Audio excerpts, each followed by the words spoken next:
Second, guys, let me turn on the recording, and I forgot to do the sharing on the Facebook. I forgot that last time too. Okay, got excited about the metaphoric cards. Okay, give me 1 second. Let me turn it on.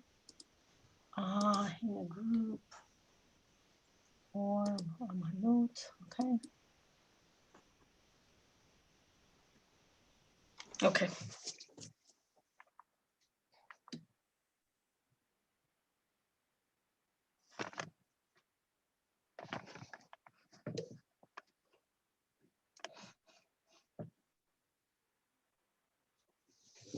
Okay, now we have to fix this. Oh, it keeps coming off. Okay. One of those days. Okay.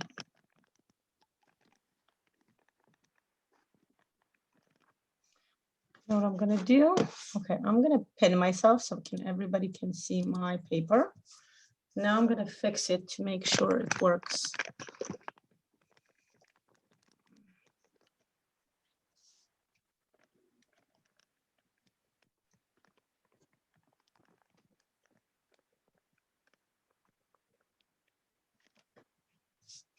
It's a bit lopsided, is what I wanted to fix it. Oh, I know what else. I'm sorry, guys, trying to figure out this. It's one of those, I fixed it before we started, but okay. I think this is better. When you mirror it, sometimes it comes out a different way. Lopsided, okay.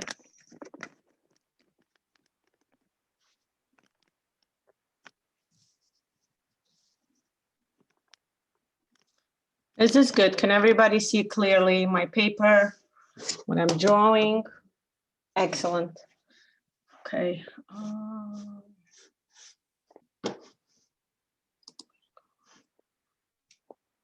Just go on. Okay. So it's interesting to note. So if you think about the mountain, of course, which shape would come to your mind, since we're starting to actually talk about NeuroGraphica? We know that NeuroGraphica has three main shapes, right? Circle, square, and triangle. So which shape logically comes to your mind? The triangle. The triangle. So thinking about it symbolically, the triangle is a shape of growth. The triangle is a shape of ascending. The triangle within NeuroGraphica is considered to be people when, first of all, let me ask you, everybody here are familiar with NeuroGraphica, or is there anybody here who's the first time just hearing or drawing or just even doing anything that has to do with NeuroGraphica? Some of you I know, some of you I don't know, so I'm asking to make sure. I'm just starting. You're just starting, Cleo. Welcome. I'm so glad to hear that. Yeah. Very welcome. I did do some drawings already. And I did join the shamanic rain drawing, shamanic money rain drawing or something. Very interesting. Good to know. Good to know. So NeuroGraphica is like, it's not fully art therapy, but it's kind of similar. Just to give it a very simple description, it's an art therapeutic type of art, but it's more like coaching. So the difference between, let's say, psychology, psychotherapy and coaching is that coaching focuses on the goals, right? Coaching focuses on where are we going, while psychotherapy usually focuses on what did you experience in your past? Let's figure it out. Coaching says, let's go forward, and on the way, we'll figure out what happened in the past and transform it, bring out resources. Resources is an important word within the coaching setting. So NeuroGraphica is an art coaching program, is what we refer to the most appropriate way. And in this most important part of NeuroGraphica is knowing how to draw a neurographic line. While we're talking here, you're welcome to take a paper and marker and just try to practice this, okay? Neurographic line is not a straight line. It's not a pattern-like line. No patterns. We're not supposed to do patterns. We're trying to avoid patterns. because this refers to the pattern in the mindset of a person. And when we try to reach new goals, we're trying to get away, we're trying to get out of the regular way we do things, which is, you know, how our mind is used to. So the important thing is just taking like a wavy kind of line, just practice. And then in NeuroGraphica, we also, it's important to note, we do something called the rounding process. The rounding process is that anywhere we see an intersection, we treat it as something that has a potential of a danger, something that has a potential of something sharp and prickly, and we try to bring harmony. So this is a symbol to whenever we do something new within our life, our reality, our mind, our body, usually our ego, let's call it the way it is, ego that stands behind all of the parts of who we are, takes it very personal, so to say, takes it very not easy, doesn't want to deal with new thing because it doesn't know what new means. It doesn't know whether the new, that's something new that you personally want to bring in logically, whether it's a threat internally, subconsciously, whether it's a threat to who you are, whether it might bring danger to you. Again, all of this done is totally subconsciously, but your ego is really your guard. It's starting to guard, it's trying to guard you from anything that may harm you. And any new anything new that comes within your life, it takes as a potential threat, you know. So what we're trying to do is anywhere we have intersection, we add something we call the rounding process, where we go on each of the four sides of the intersection, right? 1, 2, 3, 4. And we kind of add a bit of a round of a circular process, a circular motion. There are a lot of videos. You're welcome to explore my channel, Lana Shalom. And there are other videos, but I know for sure I have it. And you're welcome to explore and practice that, because that's a great, it's a great way to kind of even bring harmony and balance to your own life. You know, just doing this anytime anybody's stressed, all you can do is just draw some neural lines and just add the rounding in the intersection, and that will calm a person down. You know, it will bring you some balance, you know, kind of a different view, different way to react, you know, kind of emotional balance. Yeah, just a quick introduction, as much as it's possible. But yeah, welcome. I'm so glad to have you here. So in NeuroGraphica, we have an element that's a triangle. A triangle is considered to be something prickly because it has not one, but 1, 2, 3 sharp sides to it. Now, you guys all paid attention to how carefully I went around the sharp sides and round it out. Triangle is a symbol of growth. Triangle is a symbol of energy. And we can see that it looks like a mountain. What do we do with the mountain? We go up the mountain, right? We ascend the mountain. Why? Why do we need to ascend the mountain? Any ideas? Why would a person want to go up the mountain? To see a beautiful view. To see a beautiful view, absolutely, right? We know there are people who do this for a living, right? They climb mountains, they become famous.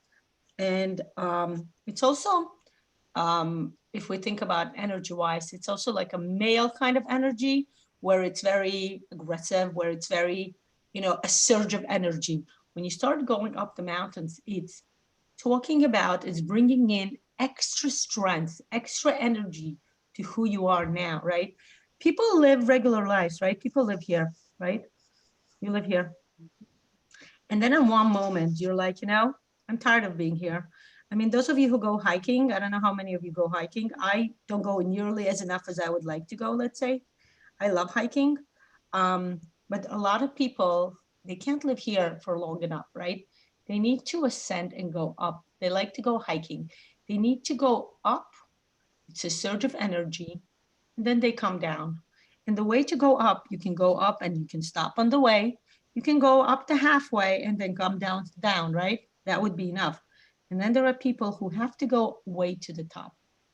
And that's an allegory. If anybody ever seen the Pyramid of Consciousness, I have a video where I explain the deep understanding, the deep symbolism of even what we do in NeuroGraphica.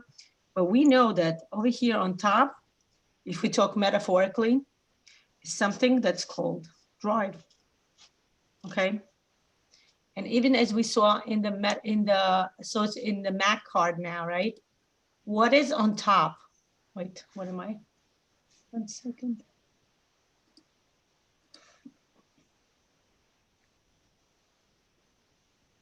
Yeah, I'm going to share with you actually a different card. I think you would enjoy it nonetheless. Excuse me. Here, throwing toward your way different card, but similar symbolism, right? Look at the very top, right? I see the gates, right? And by the way, this is I think it's a part or it's a continuation of the previous picture, because you can see still the Star of David and the books, but they're already positioned differently, right? I think it's maybe a different part of that picture, or maybe the artist. It's, by the way, it's the same artist. Just want to let you know, the artist continued the idea. But again, the same thing. People go up for something we call the drive within the metaphoric understanding, within psychological understanding. The drive and all the similar concepts were brought in by Carl Jung. You know, one of the, after Freud, he's the next significant psychologist that developed the field of psychology. But if we talk about like regular kind of regular person words, what would be on the top? If we think about it, what's, remember we talked about the regular people being down here. What's on the bottom and what's on top? Earth and heaven. Absolutely, right? It's the first chapter in the Bible, the first chapter in the Torah, where God creates the world. And the very first day, God creates the heaven and the earth. So the human soul comes down to the earth, right? We are dressed up in our body. And the body is about doing the earthly stuff, right? Wearing beautiful clothes, eating yummy food, doing something fun and interesting and exciting. But the soul is about ascending. The soul is about going up, urging to meet the heaven again. And you can think of it as a duality. And the whole point within the Jewish philosophy, at least, the whole point is to not just to combine the two of them, but to find harmony and balance. And that's where I think it's wonderful that we are connecting this with, you know, the method of NeuroGraphica, which is all about finding balance and harmony, right? It's all about bringing in who we are. We're going to start the actual drawing now. I'm going to take a piece of paper, and I am inviting you to do the same. We're going to make a mountain. 2 ways to make a mountain. It's similar to the tree, right? Remember, the tree was a vertical drawing. A vertical drawing means you are growing up. Now, 2 ways to do this. You can do it, you know, horizontally, kind of position your paper, and then your mountain would be growing widthwise, you know. Depends how do you want to grow. Think about it. Do you want to grow widthwise? Do you want to like grow across yourself, or do you want to go up? Do you want to actually ascend? Remember how I said some people go up the mountain, but they don't need to go up fully. If even they go a bit above the earth, and like one of you said, just look down and just get the view, get an understanding what's happening down there. It's enough for them. They go up and they come downstairs, right? They get the necessary view and then they come downstairs. Some people, they actually need to go completely fully up. They need to reach the heights. They need to reach the top. They need to be right next to the drive, okay? And it doesn't have to be different people. It can be the same person within different points of their life. Where are you now? And remember, like I said, this is a coaching class. Remember, NeuroGraphic is a coaching method. So what is your goal for today? Do write down your goal. We're not gonna focus much on it because it's not a coaching session per se. But I would like for you to keep that in mind while we're making this beautiful drawing. You know, the point why Pavel Piskarev created this, he had a vision where people would combine beauty with practicality. And that's what NeuroGraphica is, right? It's a beautiful picture and it's fully practical, you know? So what's your goal for today? Just take your picture. You can put it on a separate piece of paper. You can write it on the same and write down your goal. What are you trying to achieve today? What would you like to get today? Today's Friday, you know, Friday, February 5th. So where are you in your life? And what is that goal in your mind? Like something you would like to achieve. It can be something very short term, or it can be something, you know, something long term, like I want to start traveling, right? I don't know about you guys, but I'm like, I really want to start traveling, you know? I can't wait. Rain, welcome, by the way. I don't see you, but I know you're here. Thank you. Kid stuff. I know. I get you. So write down your goal on a piece of paper, or you can write it down on top here. My goal is, maybe I will be telling you a bit about it, but me and Alina, the other founder of we founded the Orva Manut Neurographic group together. And we are developing a Neurosphirot course where we will be discussing the Sphirot, the Kabbalistic, you know, ways of figuring out how the world works. And more than that, of figuring out how any project or anything in this world works, you know, how a person works, how, you know, anything a person wants to do works. So that's called the Neurosphirot. Sphirot, actually, it's called. We're calling it Neurosphirot to associate it with NeuroGraphica. So I'm going to put it right on top of this, okay? So, okay, you put your goal. Now, two ways to make a mountain. You can make it, like I said, horizontal, and then your mountain will be growing widthwise. And that's what I was saying, where you don't need to go up to the top, but you do want to extend the middle part, so to say. Another way would be to put it up like this, vertical. I have to increase my, let me see if I can bring the camera up so you guys can see the whole paper. Yeah, let's try to do this. Okay. Another way would be to grow lengthwise, you know, to grow higher. And again, like I said, it really depends on what is your goal today and what are you looking to achieve within your goal. Okay. Think about that, and you can just, honestly, it doesn't have to be complicated. You can do whichever one. You will still have fun and you will still enjoy the drawing process.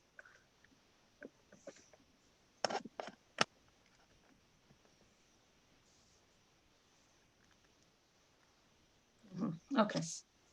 I think this is better. Okay. See, okay, excellent. Good.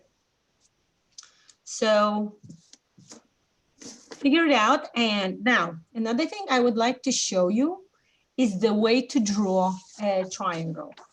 You can do a triangle the way I did it, like a regular, you know, graphical, geometrical triangle, right? Two ways. You can draw this, and then we can add the necessary neural line to just add the NeuroGraphica aspect to it. Or what I'm offering for you today to do is to start with a NeuroGraphic way of drawing a mountain, which would be draw the neural line. And you can do the similar way like you did with a tree.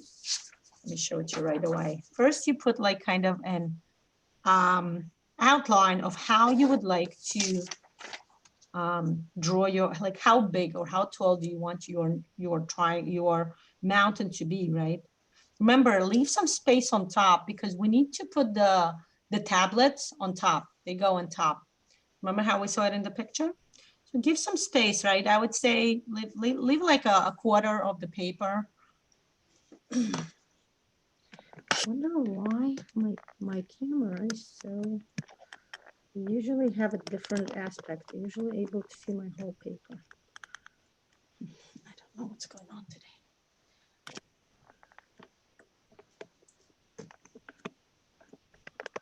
Okay, now much better. I think you can see my whole paper.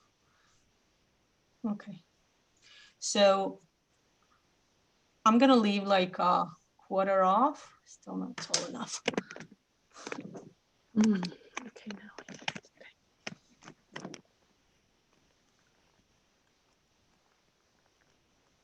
Okay, now I think you get it. Just don't pay attention to the line on the top. Sorry. At least this way you can see my paper. Can you? Why do I see this? Oh, okay. This is what it's got it. You can finally see my whole paper, right, guys? Okay. So leave like a quarter on top and just make an outline of what you want your mountain to be, okay? I did it with a pencil, just like to give myself my visual outline. And now what I'm going to do is I'm going to use a neural line to draw the outline of my mountain. Okay. Have you guys seen the picture I posted on Facebook? 1 second.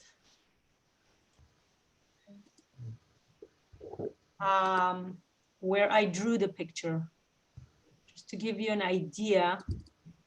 One idea, you don't have to, and I actually discourage like making the same picture, but that's the beauty of NeuroGraphic. You can never draw the same picture, right? Even if you try.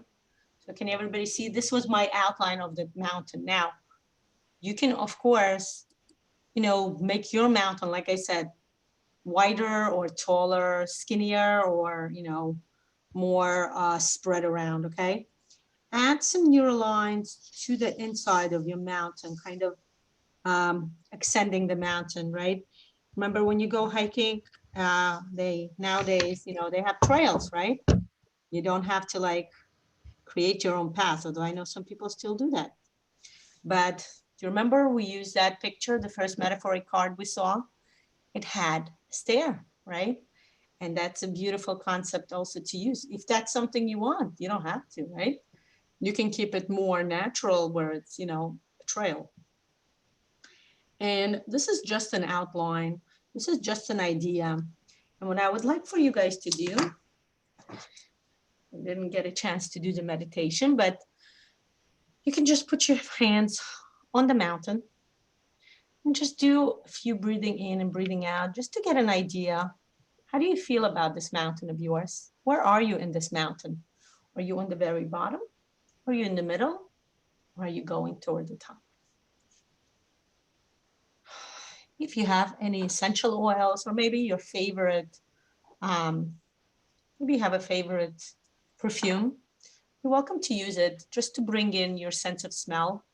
That would kind of also help and like bring in a different aspect of who you are within this practice that we're doing today. I'm using the orange one. And orange is a great smell for inspiration, you know, kind of gives you a surge of that vitamin C kind of smell. Breathing in and out. Anybody wants to share? What do you guys feel? Can you feel the mountain? Can you see who you are and where you are in relations to this mountain? In the biblical sense, the mountain, the famous mountain that the commandments were given on, were called Mount Sinai. According to the Jewish philosophy, this was the same mountain where Abraham, you know, the forefather of all of the religions, the forefather of monotheism, the one who discovered the one true God. This is where he did the famous story of the ascending of his son Isaac, right? And they say this is the same mountain. It's also according to the sages, the same mountain where and this is again referring to that card that we saw, where where Noah's Ark has first started to kind of, if we say it the right way, got stuck, but it started to kind of come down right after the rain, after the whole flood, when the water started going away and the new world was building. The ark was stuck on top of this. This is where kind of the world has started. And some sages also say this is the way to get to the Garden of Eden, that ever-present place where the heaven and the earth that we discussed, right? We have a heaven and the earth, and the whole goal of our life is to complete both of them, is to get harmony and balance within combining those two aspects within us, within a human being. And you can do that. You can take a finger and start going up the trail and see, how do you feel? And you can start seeing, where are you? We're going to have the tablets soon. We're going to add the tablets on top. But before receiving the tablets, the Jewish nation had to prepare, right? They just escaped Egypt. They just went through, they saw many miracles. And the biggest miracle they say there was is the splitting of the Red Sea, right? That's like, that's the most famous kind of story, right? When the sea split and the people were able to walk on earth within the water. That's very unique and that's very unusual. And now they come and they're ready to kind of accept this one true God as the only God, and not just accept it, but agree to live by certain rules. Again, the 10 Commandments are the rules for the whole world, right? These are the ethical, whatever you want to call it, ethical, moral, you know, some people call it just regular human laws. And before we get the tablets, just kind of feel, where are you in this mountain? Are you ready to receive? You can find yourself, go up the trail and see, where did you stop? Are you on the bottom waiting for the tablets, waiting to see, to have the God revealed yourself to you? And when we talk about the goal, that means, where are you towards your goal? Because remember, your goal is on top. And the tablets are going to be kind of the way or how you will get your goal realized. And where are you toward your goal? Okay, you can actually take a you can take your marker and go over the same neural line again, just to get an idea. How are you connecting? Where are you? Which pathway are you up? Are you going up? Are you standing in one place, or do you want to ascend or descend? When you feel where you are, you can put a circle in that place. That circle would be a symbol of who you are, right? I feel myself right here. This is where I am, my goal, right? And I'm ready, and I am looking up. And as I just kind of rounded myself within this pathway, I'm trying to figure out, am I here as a, you know, am I ready to see, to get the 10 Commandments? Am I ready to get the kind of blueprint for achieving my goal, right? What are the 10 Commandments? The 10 Commandments are a way to live the life, right? The way the human being can mostly enjoy the earthly life, right? And when you do this, by the way, every time you do the rounding, every time you bring yourself, you add any resources or any shape, any circles, you're breathing in and out. Allow your body to kind of be a partner in this journey, in this kind of pathway as you are drawing yourself toward your new reality, right?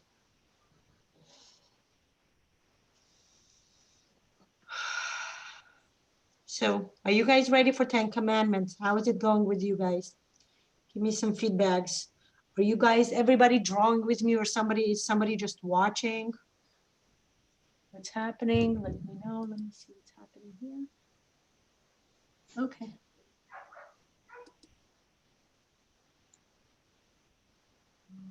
Okay.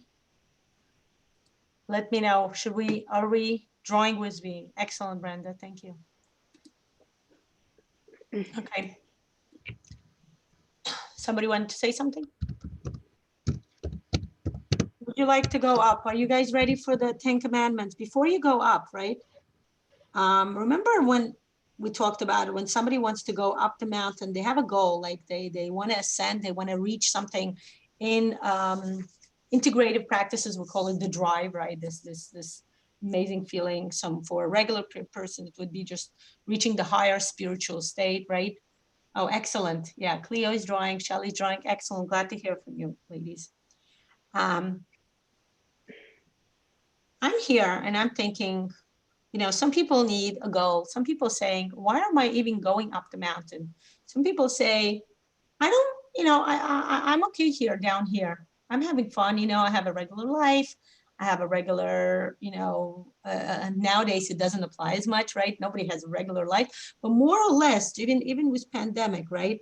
We know that people have still gone into more or less over, you know, like kind of some kind of regular schedule, right? Even if it doesn't always mean taking kids to school, it's getting up in the morning and setting up your kids for a Zoom class, right? And that also became a type of like, you know, routine is what we're going to call it. So some people would be like, why am I even going up? Why do I need to go up? So you give yourself a goal, and the goal has to be attractive enough. Remember that goal that you wrote down? Why do you want to reach it? You know, it takes efforts, it takes time, you have to gain some strength to do it, or you even up for it. And that's why what we're going to do here is something that would be a symbol of something you really desire, of some kind of, like I said, a blueprint for what you want to achieve. Now, the tablets, according to the Jewish philosophy, the sages say the tablet should be drawn as a form of a square or a rectangle. And there is a symbolism within that too, right? We know that the symbol of square within NeuroGraphica is stability. If we think about it, you know, in relations, in kind of comparison to the other shapes, the circle is a shape of care and comfort, right? By the way, this is something that we discuss heavily during the neurocomposition class. I'm leading one in about 2 weeks. You're welcome to join, where I will in details discuss each and every shape. But the circle is a shape of a comfort, right? The circle is, I would even say, like a shape of a child. The child wants something, you give it to him. That's the whole purpose of having a parent and a child interaction. The child wants something and the parent's job is to give it to them. This is not a parenting class. We're not discussing when you give it and when you don't, but the point of a general idea, right? Now, what happens when the child grows up, right? Teenagers and adults, we don't just take stuff, right? We learn that we need to work to get paid. We learn that we need to do something. We need to make efforts. Triangle is a symbol of making an effort, right? Like we discussed now, going up the mountain is making efforts. It's saying, I don't want to stay here where it's horizontal growing, but rather I'm engaging myself in vertical growing, which means growing up. And then when you combine the two of them, right? My favorite example is the circle being like a tree that grows, right? It's circular. If you cut the tree, it's circular. It's nature, right? It just grows there. And then you take a triangle, which is an axe, which is something sharp, which is a tool. If you look at it anthropologically, tools were created by a human being to ascend to, you know, to kind of go into the nature. So you cut up the tree and you built yourself a house, right? Square is kind of the end product of combination of these two. The square is building a house. You go into the house to seek shelter. You go into the house to get away from the bad weather. You go inside your house to get away from people you don't want to deal with. Let's accept that's what it is, right? You go inside your house, you know, you can avoid the unnecessary interaction, right? If you think even about pandemic, right? This is so relevant, thinking about how during the what do you call that? The beginning, a year ago, when we had to lock ourselves up, right? Some countries now, they still have lockdown where people have to stay inside their house to protect themselves from outside danger, right? From outside, you know, interaction, or the way to avoid bringing something you don't want within your life, right? Now, within the house, we have a door. If we want to go outside, we'll go outside and we'll come in. You can stay inside your house and still see what's happening outside because you have a window. Okay. This is just a glimpse into what each shape is. But like I said, the tablets are, you can make it like a square, you can make it like a rectangle, and you divide it in half. And this is a book. It's similar to a book. It's a, excuse me, allegory to a book, right? Like an open book, right? We saw the books before in our metaphoric card. And that's symbolism, right? That's ascending in a mental book is a symbol of a mind, a mental growing. And it's quite symbolic that on top of the mountain, we have the mental symbol, the symbol of a mental growth, right? Look around the mountain. You can figure it out. Do you want it to be on the very top of your mountain? Do you want it to be a bit on top of the mountain? Do you want it to be even higher than the top of your mountain? Figure out where do you want your tablets to be. That's your square. That's a symbol of that stability. Like I said, the blueprint. It also has to do with, I'll bring in that word, the architecture, right? Before we build the house, an architecture comes and makes sure that all of the like planning and, the way that the contractor planned to build a house is right, according to the special architectural laws of, like geometrical stuff and everything like that. And that's what it is, right? We want to make sure that our tablet is somewhere where we are comfortable. Again, do it very intuitively. Draw your tablet on top. You decide which size, how big, how wide you want it to be. I'm doing it quite intuitively. I'm just drawing it, and whatever it comes, that's what it is, and it's fine. Okay, I'm going to divide it in half, right? And once you drew, again, put your hand down and see how it feels. And you can touch where you are and where the tablet is. You can like even try to go and see, do you want to go up? Like as I'm going up, pay attention to your body. My chest start having this discomfort, and that means I'm not ready to fully go up yet. I'm not ready. I can maybe stop here, but I'm definitely not ready to go up. So I'm starting to work on my tablet. First, I'm adding some rounding. I'm going over the contour of my tablet, and I'm going to round out all of the intersection that it created. There's not much, by the way. Just kind of give some harmony and balance to your tablet so you feel comfortable going up, going around all of the sharp edges. Make the edges not sharp, but rather rounded and harmonized. Excuse me, and give yourself a chance to, breathing in and out. And as I'm looking up, I just felt this, I felt it inside my body. Again, pay attention to where you are in your body. And I realized that I am ready to up. And look at my tablet and I'm comfortable. But my mind, remember, the mind is an important part of who we are as human beings, especially within the Western hemisphere, where people are very keen on using their logic and their mental concept and framework. Like, why am I doing this? Am I doing it right? Let's say comparing to the Eastern philosophy, where a lot of times people go according to their, whatever their intuition, right? Sometimes people go according to like spiritual calling and all of that. And you figure out, you're like, where am I? And my question is, why am I going up here? What am I doing here? Why do I need this? And this is where we have to fill in the inside of the book, the inside of the tablet. What's in the tablets, right? And remember, we discussed this. I'm going to share this with you. Where are we? Okay, here, I'm giving you another yet picture. Okay. How about this, guys? Can you see this now? That's a different picture I'm throwing your way. But again, the symbolism of the triangle of the mountain. Gonna give you a minute to kind of look at the picture. Sink it in. But pay attention to the top. This is another way some people depict the tablets, right?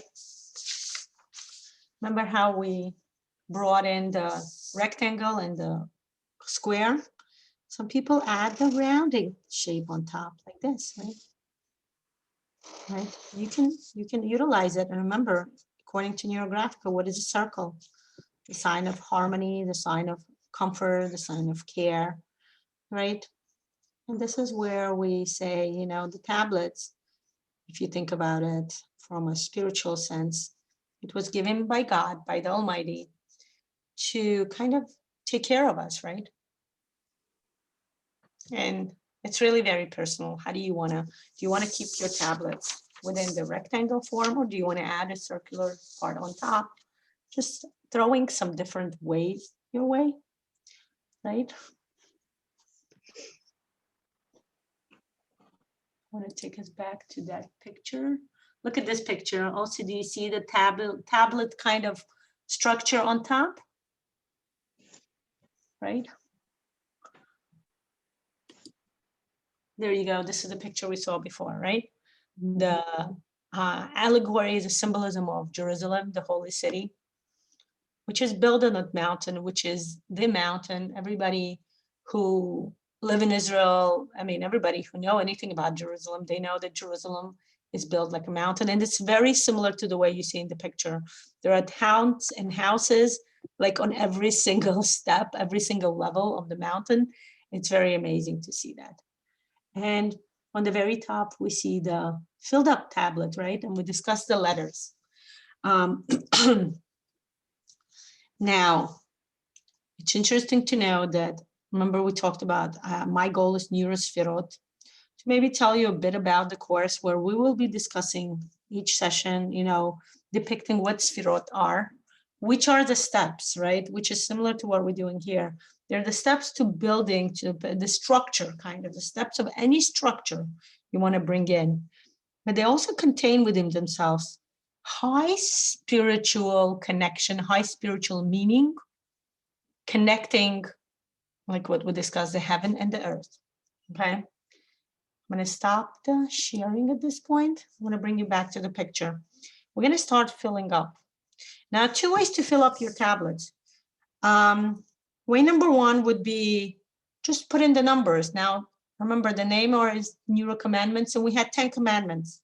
And it's interesting to know the commandments were divided in half.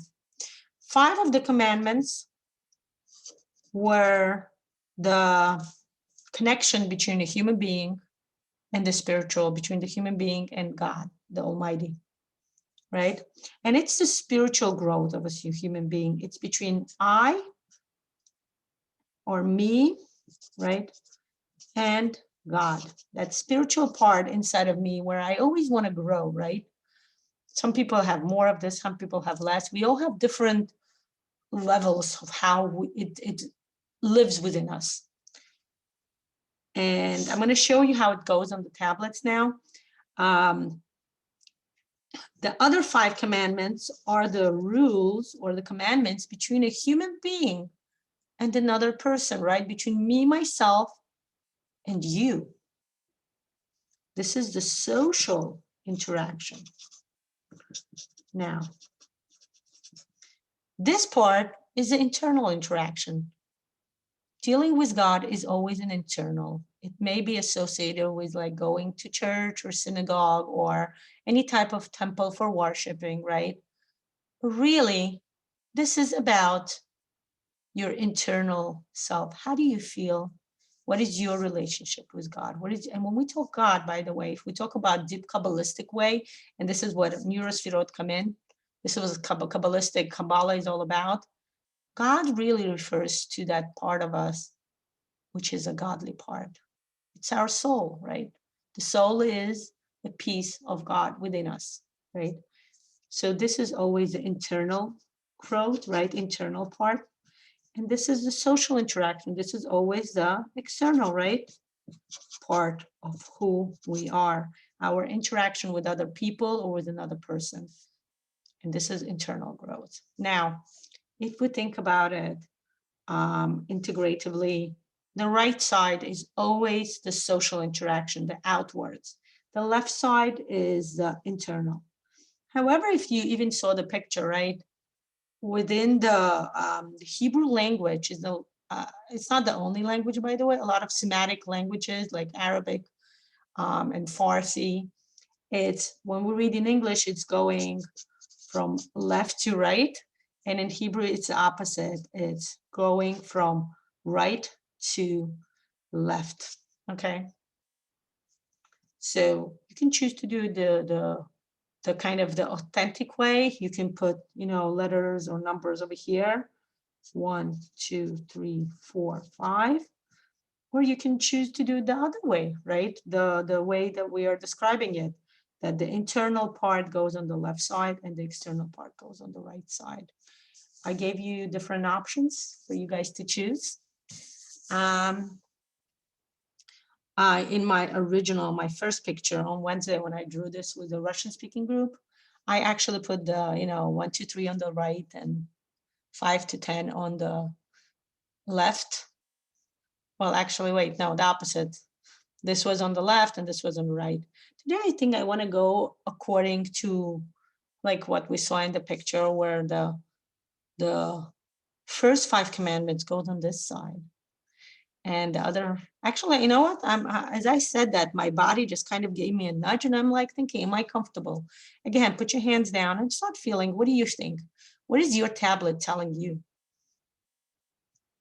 And you know what? My tablet is telling me I want it the same way. So I'm going to put 1, 2, 3, 4, and 5 on this side.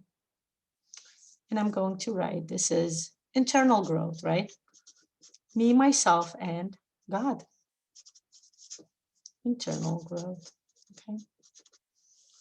This is going to be, what? 6, not 5, 6, 7, 8, 9, and 10. This is going to be me, myself, and you. Social interaction. And if you read the commandments, they themselves are exactly what it is. The first commandment, the most famous commandment is, I am your God, and do not worship other gods. And all of this is about don't make idols, and don't make other creations, kind of. And it's interesting to know the 5th one says, honor thy father and thy mother. And a lot of people ask, isn't that a social interaction kind of thing? Isn't that like dealing with other people? And I don't know how many of you are familiar with the family system, the way the family system works, the universal laws of family system, ancestral system. It's actually something that we are also planning to develop a course where we discuss how family and ancestral system developed by Bert Hellinger and other people within the constellation type of development, how that works in with the whole, you know, Jewish wisdom, Jewish philosophy. What is our family? And the answer to that, I'll give you a quick cliff notes. Your mother and your father are an allegory, are a symbol of the very first one, I'm your God. And we all know that, right? When we grow up, the mother and the father is really like God. We listen to them, we ask them for anything we want. And the point is to treat it that way your whole life. Always remember, it doesn't mean that you should always do what your mother and father tell you, but you know, there is an element of growing up, but you always respect them and you always, you know, treat them with respect. And the social interaction are the laws about don't kill, don't steal, don't try to, like some people call it, don't be jealous, but it's also about like, don't try to pry upon other people's possessions, right? Don't think that the other side, the other grass is always greener than yours. And that's the social interactions, right? you can figure out what this means to you when it comes to your goal. Where is the internal growth and where is the external growth? And this is where we're going to start something which I call, the coaching part. You see this mountain of ours? It's kind of empty. What I'm offering for you to do, and that's where I'm going to start bringing in some metaphoric cards. We're going to add some resources from here. Again, remember, the first side is 1 to 5. So logically, this comes first. You need to develop who you are first before you go to interact with other people. But remember, look at yourself, touch yourself, and see which part. You can even go up the trail and see which part do you feel you need to develop more when it comes to your goal. And that's choose the part that you would like to start bringing in your resources, okay? I'm going to share an interesting picture with you. It's not going to be a picture of the, it will not be a picture of the mountain, if I may. I'm going to ask your permission. I'm just going to share an interesting picture, which I think you guys would find quite relevant, or maybe not. You let me know. Okay. While sharing it, I'll give you a few minutes to kind of reflect upon yourself internally, like we discussed, and only then we will start doing it externally within our social interaction. Can everybody see the shared screen?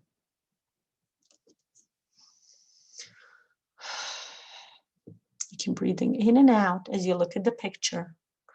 Try to figure out, what does it mean to you?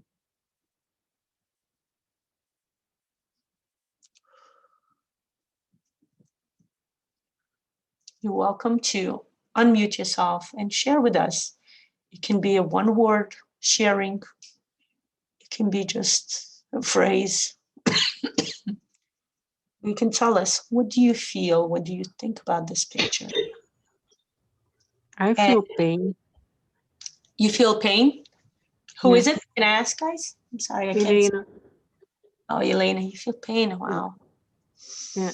Breathing in and out. Elena, say, I am aware and I accept that I feel pain when I look at this picture. Yes. And I give it place and space within my body and my world. Breathe in when you say that phrase and see if that changes that pain that reflected within you. When I saw this picture, I felt that it is a total surrender, and the person is taking the other person very close to him. Mm-hmm.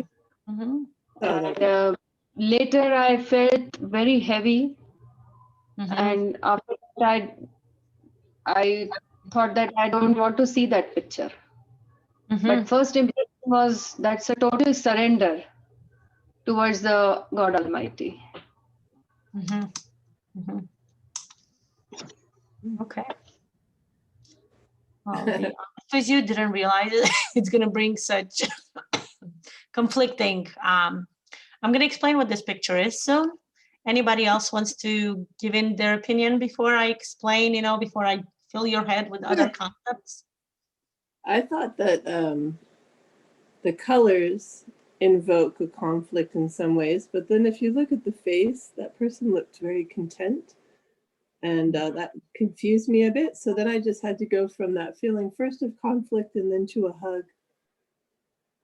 Because my, like that you can, I don't know the picture, but I know that I've had my children or people I love, and they hold on to you in that surrendered position.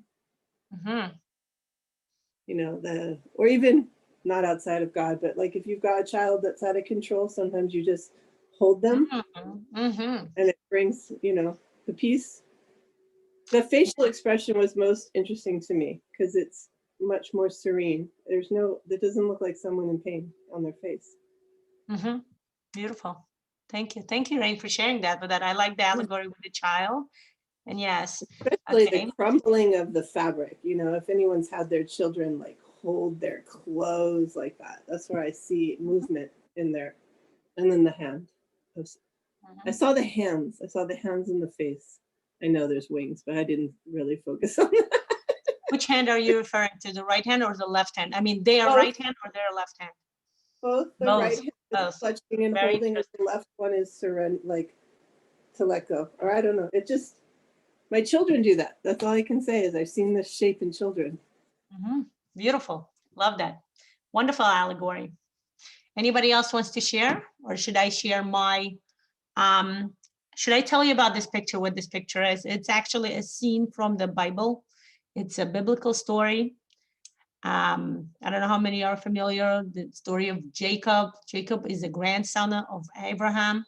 He's a great-great-grandfather of Moses, who we know is directly related to receiving the tablets, right? There is a story in the Bible where at one point, Jacob meets the angel of himself. And there is a story that says Jacob fought with that angel. And the end of that fight was the angel retreated and said to Jacob, now your name will be Israel, which means who fought with an angel and won.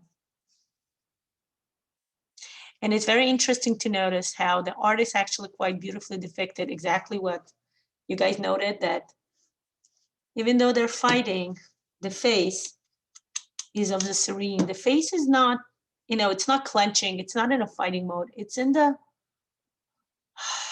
relaxed, right, mode. Yet we see the wings, which is ascending up, and this hand that goes up. Also pay attention to the colors, right? What do you guys think about the colors? Talking symbolically, right? They're fabulous colors. Fabulous colors. Right, as an artist, right? As an artist, you see these fabulous colors, right? Beautiful Fabulous contrast, right? Beautiful contrast. Perfect. If we think about it psychologically, remember, those of you who do know, you know, who do draw NeuroGraphica, those of you who are especially my students, what is one thing I insist, and one place where most of the time students resist? Do you remember that word, resistance? The rounding process is where the most resistance comes. And where is the resistance? Resistance is that what we discussed before, the ego. The resistance is within us, within who we are.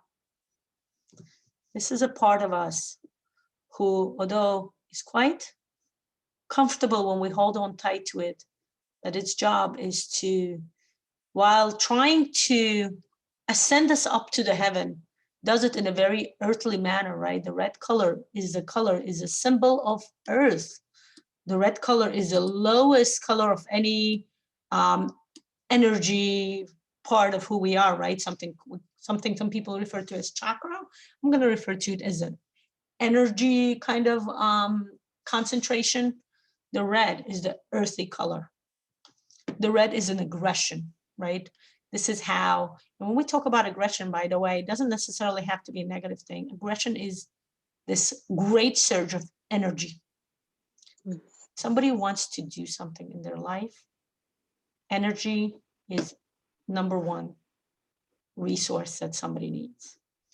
This character, what you have inside of you. Yeah, absolutely.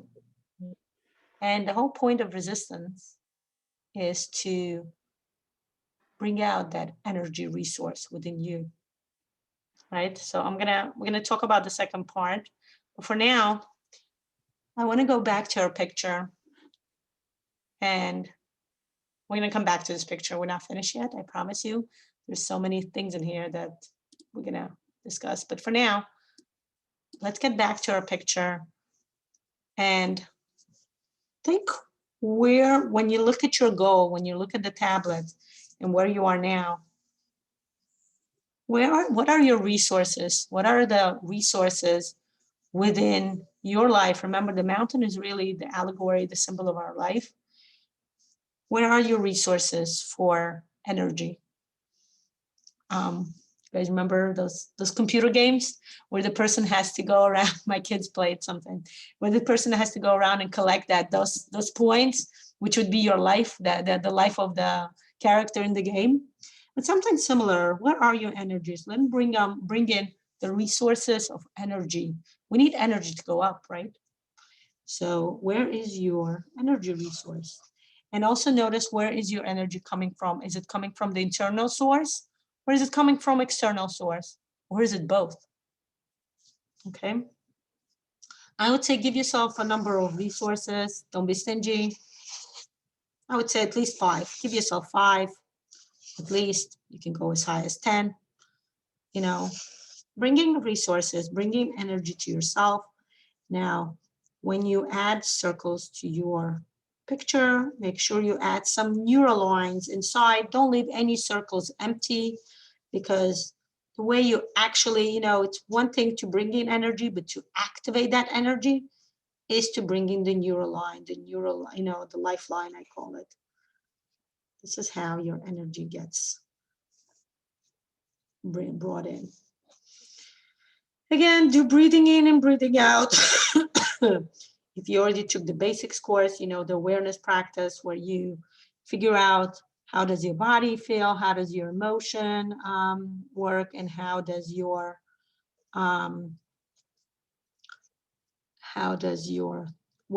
thought process, right? That's something we'll learn during the basics course. Breathing in and out. Breathing in and out is very important because your body is kind of passing through that transformational change together with your mind, together with your visualization as you draw the picture, and the picture changes as you add more elements to it.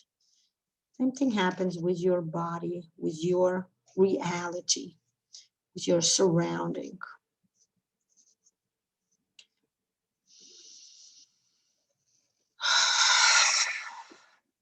I have rounded all, and this is the interesting part. When you round it, it's like I mentioned that game. It's like you're going to all of these resources and utilizing, bringing in that energy that are hidden within, okay? And see where you're going up. See where are you now? You used to be, talking about myself, I used to be here, but at this point, I'm ready to go up. I'm here. I just saw myself being here. You can do that. See with your fingers where you want to go, that character, that circle of you wants to be. Look at this. I'm here. Notice that my symbol has grown as well, right? And that's something also symbolic of you growing as you overcome the resistance and bring out the energy, the hidden energy within resistance, okay? If we even go into something that we call stressful situations or something much scary, like a scary word like trauma. Trauma has a lot of hidden resources within. And although, I would not suggest to anybody go inside their trauma, but I would suggest do that with a professional who can help you go in to bring out the necessary resources, okay? Or let's talk about even not trauma, but any stressful situation. Any resistance is really creating a stressful situation, right? Resistance creates a situation where a person doesn't want to do something or doesn't want to go somewhere, has some fears. And dealing with that resistance brings out the necessary energy hidden within. The only reason it comes up to you is because it has resources that kind of telling you, can you take me out, please? I'm hidden within. I am trapped within this stressful situation, with this something that we call resistance, And as I say that, I'm going back to the picture. I want you guys to pay. We dealt with the left side. Remember, the left side is the internal side. What do we see on the right side? What do you guys see over here? Pay attention to the color. Pay attention to the body, the shape, the position of the body. And one important element, there is no face. We don't see the face. Any ideas, any sharing you would like to have here before I start telling you the symbolism of the figure on the right and how it can be depicted by you, can be interpreted by you. Yeah. For me, it's if there's no face, then I can be the figure. Beautiful. Absolutely. Very Montessori. Yeah, that's what Montessori style, that's what Emilio Reggio, the new type of progressive, education is about. No faces, because this way anybody can feel like they can relate to that. Beautiful, Rain. Thank you. That's funny. That's real estate as well. When you sell a property, you take down all photos of the people who live there. So when people visit the home, hence visit the square, they put themselves there. But so that you have to take away all the faces so that they can be present. Very interesting. There you go. Beautiful. Interesting. The image of self. Pay attention to the head covering of this figure on the right.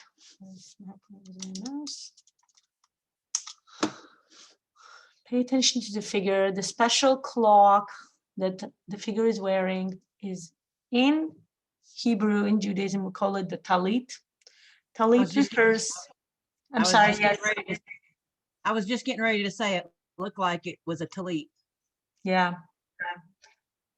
The talit is a special kind of shawl that men wear when they go to synagogue on high holidays or on Shabbat, on Saturday, on Sabbath, to the temple to pray.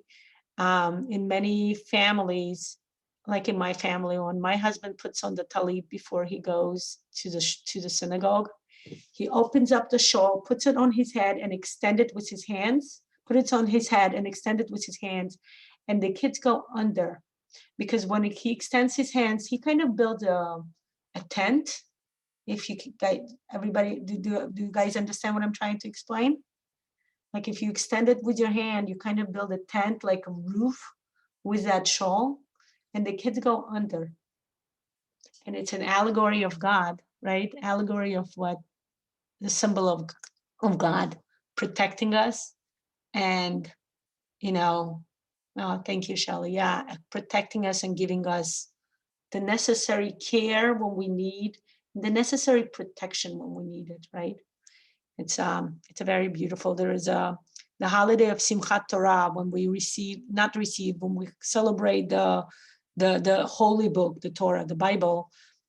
What in synagogue, what all men do, they extend their hands holding up to the shawl, and then it's a whole procession. It's imagine like 50 or 10 or 20 men holding up their hands, and it's huge tent, and all of the kids in the congregation go under that tent.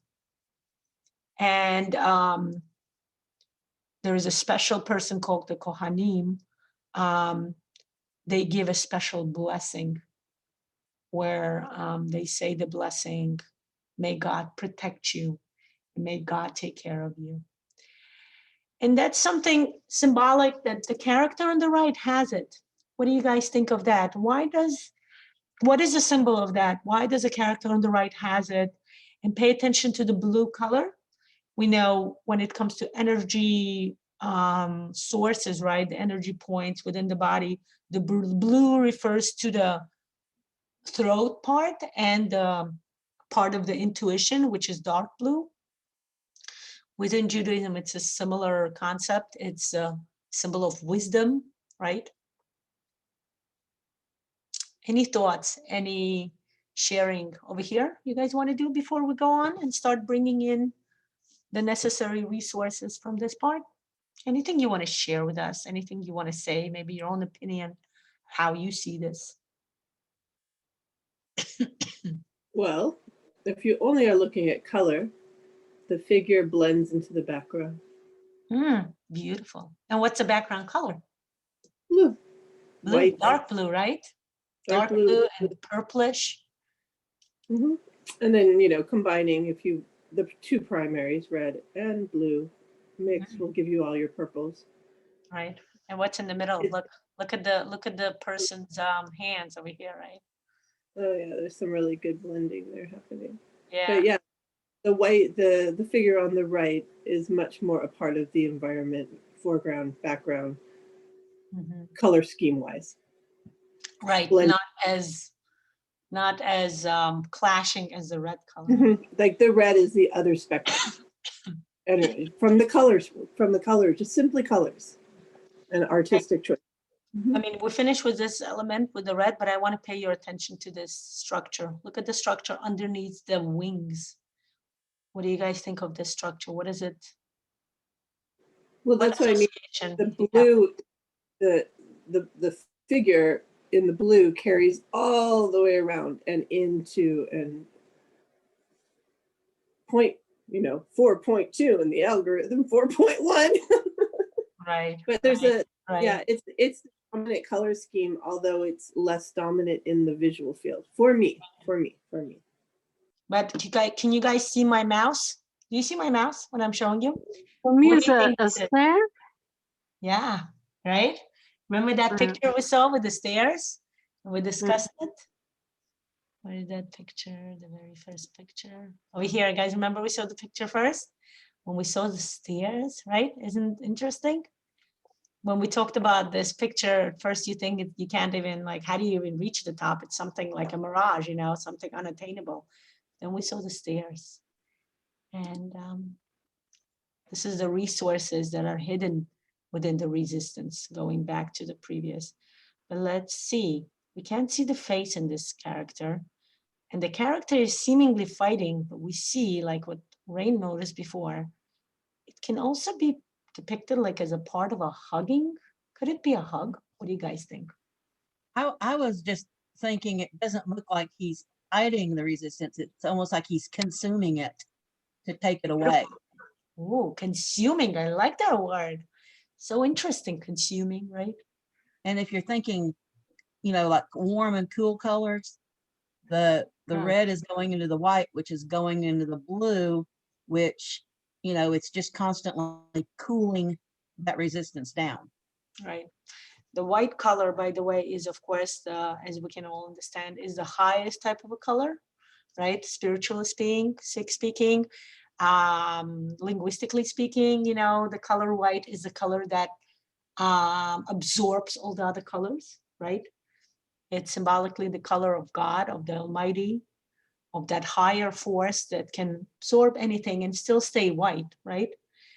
Do you know, Lana, that in light therapy, not therapy, but like stage lighting, when you turn on all of the gels, like all the rainbow gels, you get white. Yeah, that's the point, right? It consumes it. Like most people think black is the mixture of all colors. It's like, well, maybe an acrylic, but when you're definitely using light and gels, nope. It's when you use all the colors, you get white. Isn't that crazy?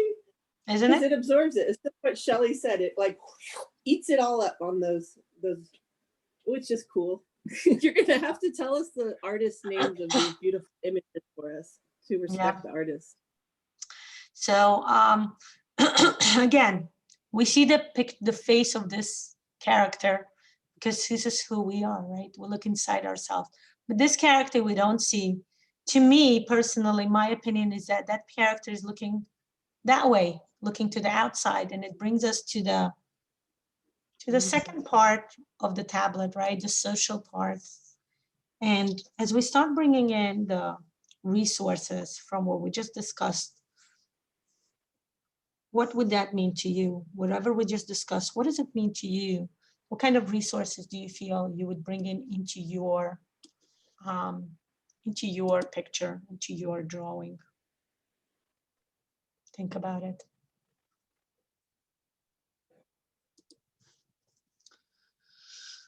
Again, see where you are now and start going up to the tablet and see how do you feel. I'll be honest with you, I don't feel comfortable going higher to where I am now. And my character, my circle is telling me, I'm comfortable staying here. I'm comfortable staying here and just looking up that I'm touching the tablet and trying to figure out, where am I in this tablet? And I realize that I am actually on this part in the social interaction. And that has something to do with who I am, right? In my inner deeper fears, you know, what do people think, or how would people see me, right? A lot of times, well, some people are different, right? Some people have have yet to figure out the relationship with themselves. And then some people are quite comfortable with who they are. They accept themselves. But when they're not sure how the society will accept them. And here is a question I want to throw your way. Thinking about how the society will accept me. Is it a part of this part? Is it this side of the tablet? This side of the tablet? Dealing with the image of who you are. Remember, look at the picture. What we dealt with mostly, what we discussed was the image, right? The way the image is, the way both characters are. And remember what I told you about the biblical story. It's really Jacob fighting with himself, with who he is. And as a result, getting a second name, getting that second kind of, that second depiction of who he is, right?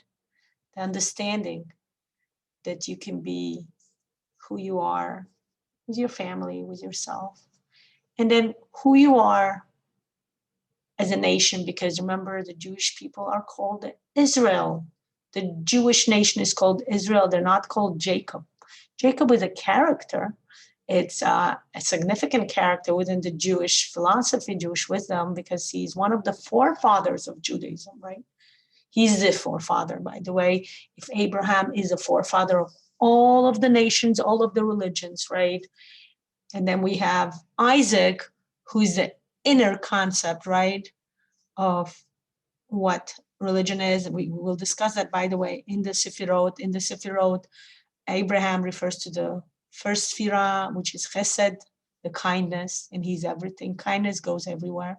While Isaac refers to the Gvura, which is boundary. And that's who Isaac was, right?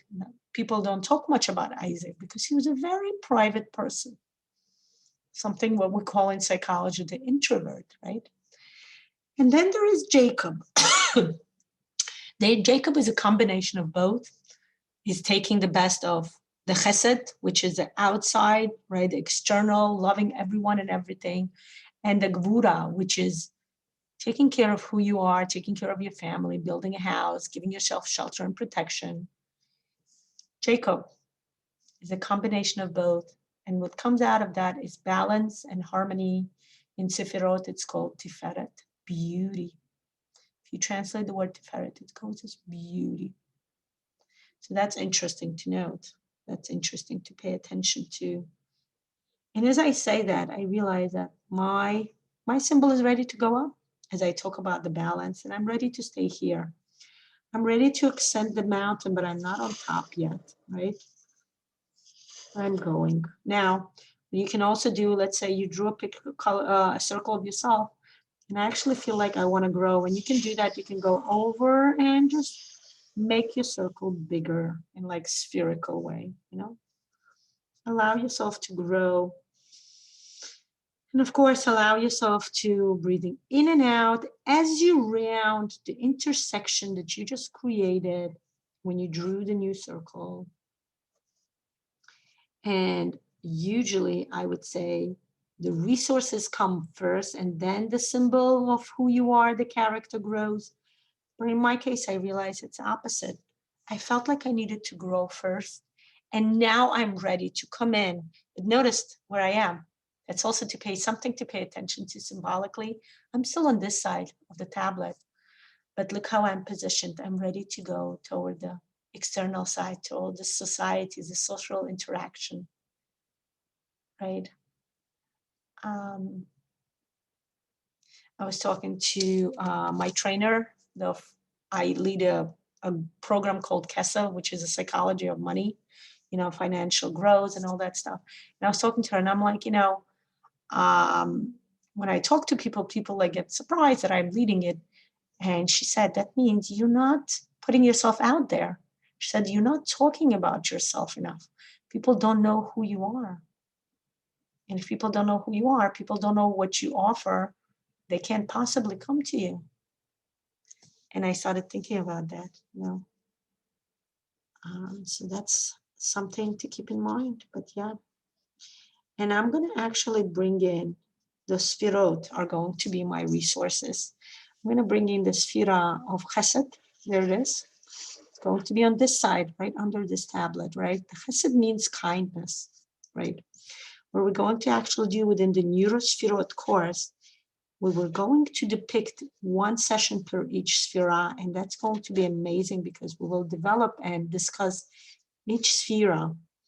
Each sphere, by the way, it's very interesting that the word sphere in English refers to the same concept. Sphirot is an energy like whirl, you know, like that energy. The circle, each sphere, by the way, is also depicted as a circle. The circle contains an energy that's necessary for, as a resource, you know, for whatever your goal is. That's going to be my chesed. I'm going to actually write down H here for chesed, just so I remember for myself.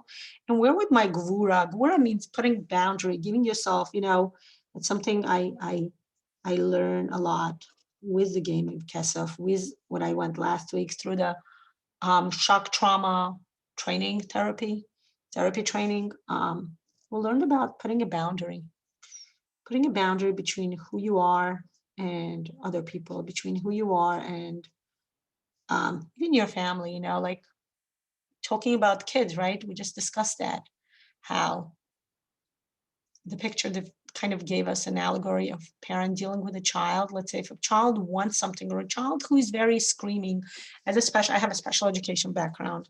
Remember, that's one thing when we learned, right? When we have an emotionally unstable, so to say, a child who's very emotional within the classroom, even as we speak, does that mean the child is doing something wrong or bad? We don't refer to it as this. We find it to be maybe the child is doing something inappropriate, but the child is really expressing the emotional turmoil within their own self, within who they are on the inside, right? And the way to deal with that is actually, it's very much reminded me of this picture. The way we deal with that is actually in special ed. There is a special way we'll learn how to do that. We'll give a special hug, where we kind of constrain a child, let's say, who is violent. Mm-hmm. No, that's exactly the hug that I was thinking of. Yeah, can we constrain a child who is violent, you know, from further violent actions? But then it's also a hug. We'll give them a hug, and we'll let them know that, you know, I'm here for you. I will help you. I will take care of you. And that's where the allegory of the talit, the special shawl, comes in, right? That God is kind of telling your resistance. Remember, the point of resistance are the wings. It is trying to get you up. It's an angel. Remember, angel is not an earthly creature. And going deeply spiritual, you know, every person have their own angels. And this is the angel that was trying to help Jacob. This was at the time when Jacob came back, and his brother Esau, who said that he will kill him, and Jacob is trying to make peace with him. So of course it's quite understandable, as his inner, we call it ego in psychology, or resistance, tells him, are you sure this is dangerous? You're going to a person who's trying to kill you, who said, I will kill you. And Jacob fought with that resistance. Jacob fought with that idea. Hi, beautiful. With that idea that, and we know that resistance, a lot of times, it could be, you know, our thought, our, what I discussed before, will people like me, our hesitations, our, you know, the way we think that maybe it won't happen this way, maybe, you know how some people always think the worst, you know, you meet those people, it's like, they're like, oh no, something bad is going to happen. You just won $1 million. Oh no, people are going to take all the money away from you now. Oh no, you have to pay all those taxes. There you go. We actually deal with those blocks and inhibition. By the way, when people tell me that, I'm like, no, taxes are like 30 to 40% of the money, you get to keep the other 60 to 70%, just FYI. And people start thinking about it. They're like, oh, we didn't think about that part. So it's like, yeah, taxes is like this big, huge inhibition and block. Something I actually work with when I do the KESA, the Psychology of Money program. It's like, yeah, you actually, you know, figure it out, give it space within your mind, you know. But did everybody bring in the resources from the what we discussed? I actually have to bring in a Tiferet, which is beauty, which is the balance between Gevura, boundaries, and Hesed, which is kindness, giving it to everything. You know, if we compare this to water, Hesed would be water. That's if you put water anywhere, what does it do? It kind of just flows everywhere, right? So Gevura is a cup. If you want to drink that water, you take a cup, you take a vessel, has boundaries, and then you can pour that water in and consume it, you know, use it as a resource for your bodily needs, right? Okay, time is 11:41. I have another session at 12. So you guys ready? Let's do one more resource. There are so many elements in this picture, so I'm trying to think which element should we bring in. I'm going to pay your attention to two, and you figure out which one you want to use, okay? This will be like your own internal kind of work. The element of the rocks on the bottom, and the element of the moon. Because by the way, yes, this took place during the night. That's important to pay attention, right? During the nighttime. Jacob fought with his angel, with his resistance during the night. And we see the light of the moon, right? And it's interesting to note how the moon is depicted in both ways, as a crescent and as a full moon. So it's up to you to interpret it the way you want it. And the rocks, right? Just to throw something your way. Does anybody have an allegory of this rocks being the top of the mountain? Okay. There are some sages who say that this actually did take place around the same place, around the mountain Sinai, where the Bible, the Torah, was given to the world. Okay. And I'm going to leave this picture open, but think about what I said, the external, the environment. As I say that, by the way, I want to pay your attention just for one moment. I will throw this picture. I will post this picture. Those of you who are not yet, I invite you to be a part of our group. It's called Orva Amanut. I will post the link in the, I guess in my post when I post the video on my profile. And within the group, I will post this picture, okay? For you guys, if you want to use it to finish the picture or anything else. What I can do actually, if you want to, I can share it now within the chat, and this way you can open it up and save for yourself. Is that something you would like, guys? Yes, please. Yeah, I'm gonna put it in the chat now. Do me a favor and open it up or save the link for yourself, because by the time I will actually get to post it, it will be a few hours. And those of you who want to finish the picture now, you know, maybe you don't have a session to go to, but yeah, you're welcome to do that now, okay? But I want to show you something before we start wrapping up. Remember how we talked about that the mountain is who you are? This is you, your life. And this is the tablet. This is your goal. In a way, it's maybe your internal, you know, part of it is your internal self, and part of it is your external self. This is where you grow into, right? Now, if we leave the background blank, this would give us an idea that, you know, like when we draw the neuro tree, as I say, by the way, I got this urge that I want to add some resources here, and I'm going to follow that urge as I explain things to you. But when I teach the neuro tree, I always tell everybody, make sure you give yourself a background, because if it's a lonely tree without any background, then it's not exactly a realistic way, right? A realistic picture of the tree. And the same thing I will tell you about the mountain. Adding the background will add the necessary element of reality, of, you know, connection to the reality, connection to the environment. And when we talk about the environment, we really mean the society, the people, and the things around us. You know, what do you want to see behind your mountain? In my picture that I made on Wednesday, I shared, you know, I put the element of the sun. This is the picture before it was fully colored, just so you know. I put the element of the sun, okay? I felt like I needed that energy of the sun. And I also added some neural lines in the background, like an energy going through the surge, through the commandments, you know, through the tablets. It really is up to you. How do you want to depict your picture, right? This is the finished picture of mine.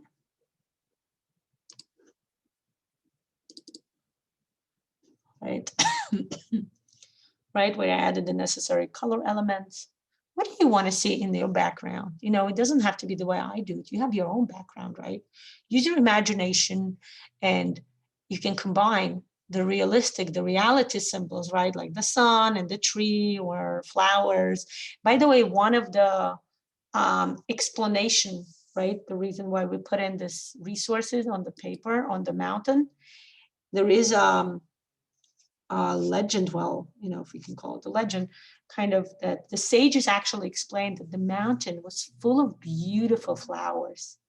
Why? For this specific reason, you know, to make the mountain more realistic. It's not like a lonely mountain like we discussed before, that it's unattainable, but rather it has flowers in it, you know. Think about that allegory, think about that legend, that story. What does it mean to you? What do flowers mean to you? What does it mean to you to have flowers on your mountain? Would that make it, how would that affect your journey up the mountain? Okay. And again, what do you have in your surrounding? Do you have other mountains in the background? Remember, the mountain is a symbol of ascending, reaching higher states. Do you have other mountains you want to climb up? Or do you have the sun, that energy, you know, the evanescent energy? Do you have maybe the moon? Maybe it's nighttime, you know, talking about that picture that we just discussed. Do you have trees going in the background? Okay, something, all of this, something for you to think. And most importantly, what do they mean to you as a resource? In the background, we should put things that are relevant to the reality as we have it now, okay? If the mountain, the top of the mountain is the future and the bottom is kind of the past or where we want to go from, this middle and the surrounding is, what do we want to see in our surrounding? What do we want to see around us? It could be, you know, the resources like our family that gives us strength and gives us support, or anybody else, or any other character that gives you support, or any other symbol and resource that will help you go up the mountain, that will give you the necessary, you know, outside support, not inside. Okay. That's also something to pay attention to. Okay. Any questions before we start, you know, kind of have a wrap up, giving feedback? Any questions you guys have for me in regards to the drawing or to this topic itself?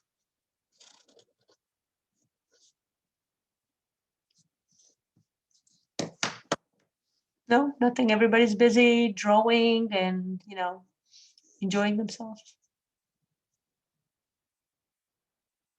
Okay. Yes, just so you don't feel alone there. Busy coloring and drawing, yes. That's what I thought. Yeah, I don't feel alone. I know that you guys are vivid NeuroGraphica artists. So yeah, I can understand, I can relate.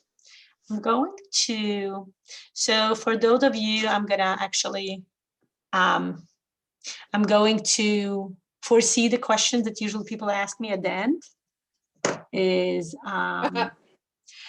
Do we add the Field field lines, lines? Do we graphics. add, people usually ask me, do we add the field lines? Do we add, all the other concepts, graphical affixing? Yes, I would say definitely add the graphical affixing to your figure, to who you are. And then add some graphical affixing to certain resources that are relevant, are most important to you, okay? Think which resources are most important to you and bring them out like this. Look, you take a marker and just go over it.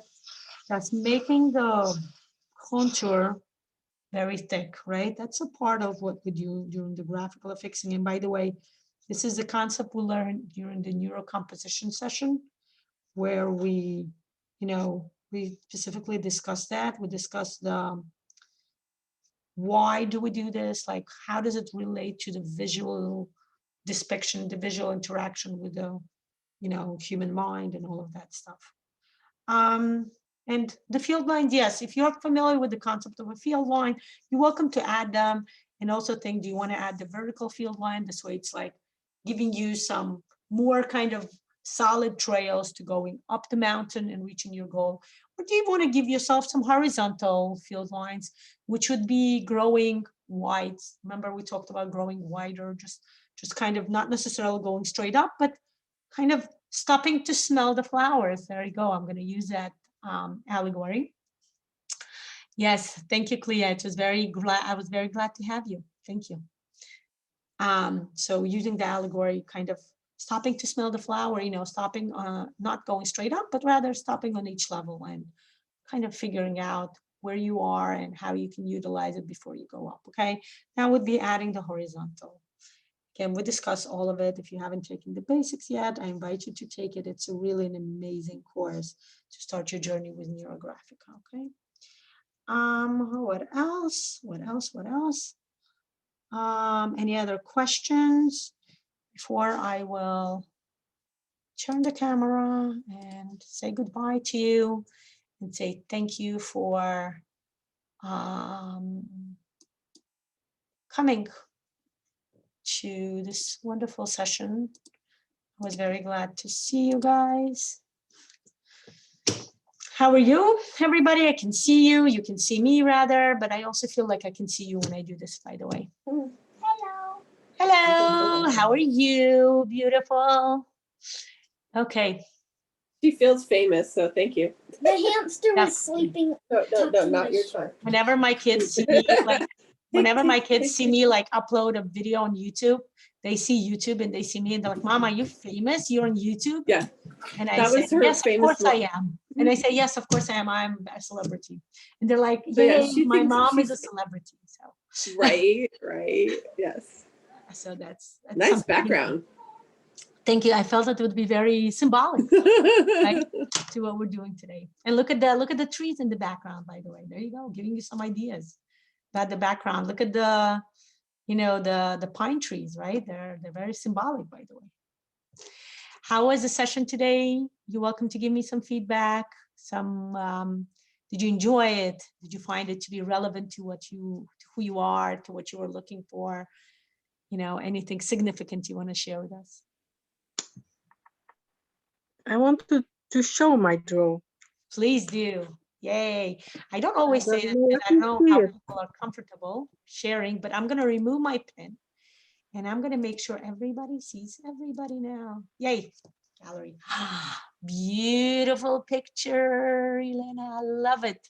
Yes. The sun. What's on the right side? What's the big circle on the right side? This one? Yeah. The moon, like in the card. So you put two parts, the sun and the moon. And the moon, the female and the male. Eh? Beautiful. Beautiful. Absolutely. There you go. We didn't talk about that symbolism, but yeah. Yeah, mother and father, woman and man. Oh, I love that. I love the society, man and woman, children and a girl and a boy. Absolutely. And myself here. Mm-hmm. So beautiful. Oh, I like yourself. I can see you're nice and big. Yeah. Excellent. Excellent. Thank you. Thank you, Elena, for I sharing. will color it and then I will put it in the Facebook group. Please do, guys, share your pictures. I would Okay. love to see your input. I'm looking forward to seeing your pictures. I'm so Yeah. inspired and inspired by Elena's picture already. I'm looking forward to see. Wondering Yeah, what thank color you for this Beautiful. wonderful session. You're welcome. I'm glad you enjoyed it. Yes, I enjoyed your topic because you made it specific and universal at the same time. That was really nice. Thank you.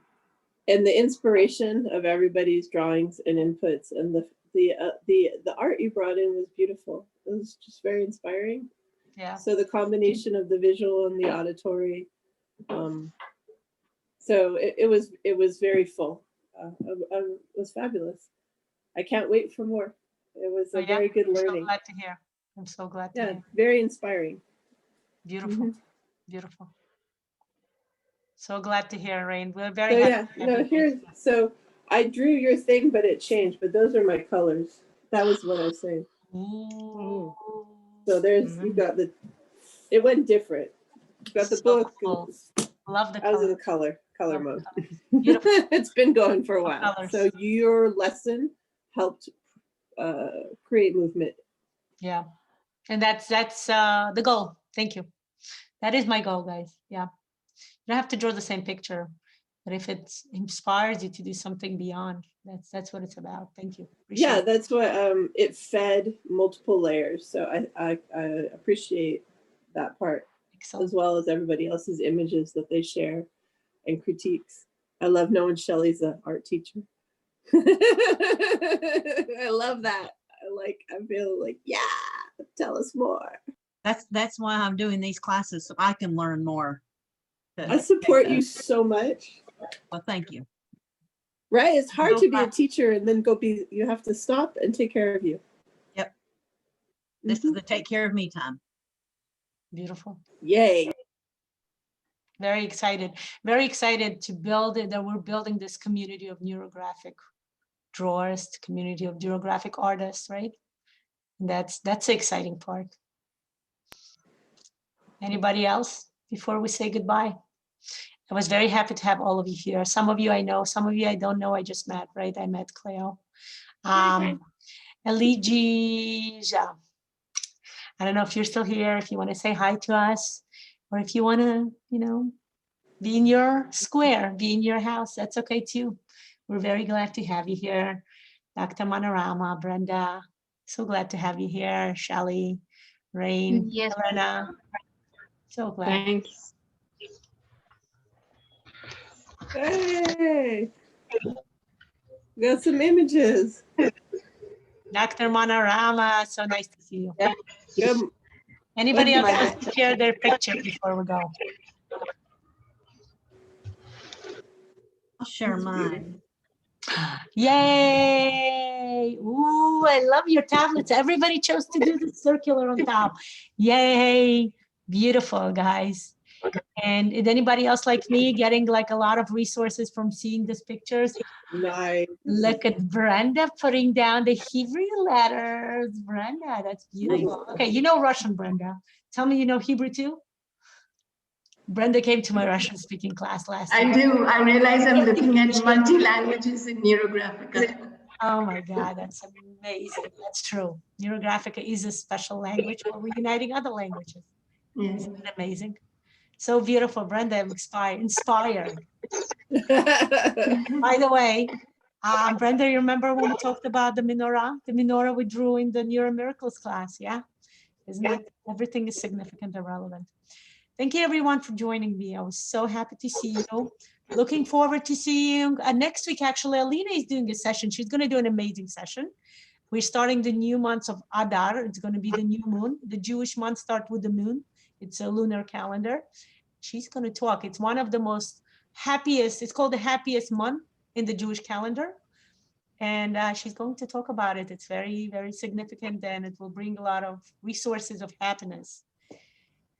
Wishing you guys a happy week ahead, a wonderful, happy weekend first. And then will it be the same time? I don't know. Honestly, I Okay. will remind Alina to post it as soon as possible so you guys can plan around.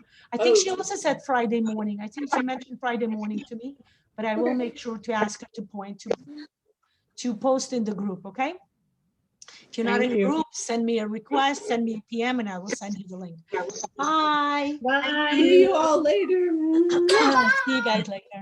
Oh, you're gonna be famous? Say, you can be famous. Bye. Bye. Look at, you're on YouTube. Oh my gosh. No, no, no, no, no.